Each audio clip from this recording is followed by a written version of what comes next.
इधर भारतीय जनता पार्टी के छत्तीसगढ़ प्रभारी ओम माथुर के छत्तीसगढ़ को कोई चुनौती नहीं मानने के बयान की राजनीतिक हलकों में खूब चर्चा हो रही है और इस चर्चा ने सीएम भूपेश बघेल की प्रतिक्रिया के बाद और जोर पकड़ लिया है। सीएम ने कहा है कि बीजेपी 2018 में भी यही कहती थी।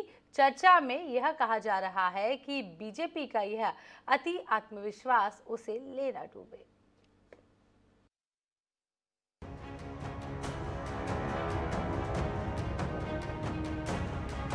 छत्तीसगढ़ में कांग्रेस की सत्ता की मजबूती का अंदाजा उनके सदस्यों की संख्या से लगाया जा सकता है। यहाँ की 90 विधानसभा सीटों में से 70 सीटों पर कांग्रेस का कब्जा है।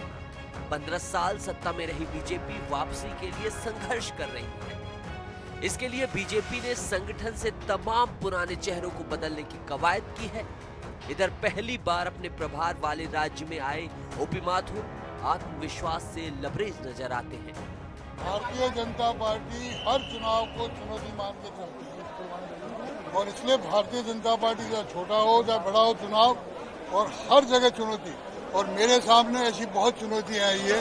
आपने 2016-17 का उत्तर प्रदेश भी देखा होगा। इसलिए मैं छत्तीसगढ़ को कोई चुनौती नहीं मानता।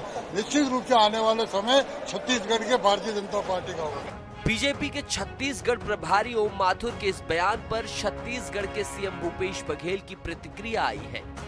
वे कहते हैं कि 2018 में भी बीजेपी यही कहती थी। भूपेश बघेल इस बीच 4 सालों में हुए उपचुनावों की याद दिलाना भी नहीं भूलते हैं। हाँ, 2018 में दिख गया उनका और अभी लगातार जो उपचुनाव हुए उसमें दिखे, भानु प्रतापपुर में दिखेगा। छत्तीसगढ़ की राजनीति पर करीबी नजर रखने वाले कहते हैं कि बेशक ओम माथुर कुशल रणनीतिकार और अच्छे संगठक हैं। उन्होंने उत्तर प्रदेश, गुजरात में चुनौतीपूर्ण चुनावों में पार्टी को सफलता दिलाई हो, लेकिन छत्तीसगढ़ में उनका मुकाबला एक लोकप्रिय मुख्यमंत्री और उनकी सरकार से है, जो किसानों का प्रतिनिधित्व तो करते ही हैं, छत्तीसगढ़ की अस्मिता को लेकर भी मुखर है।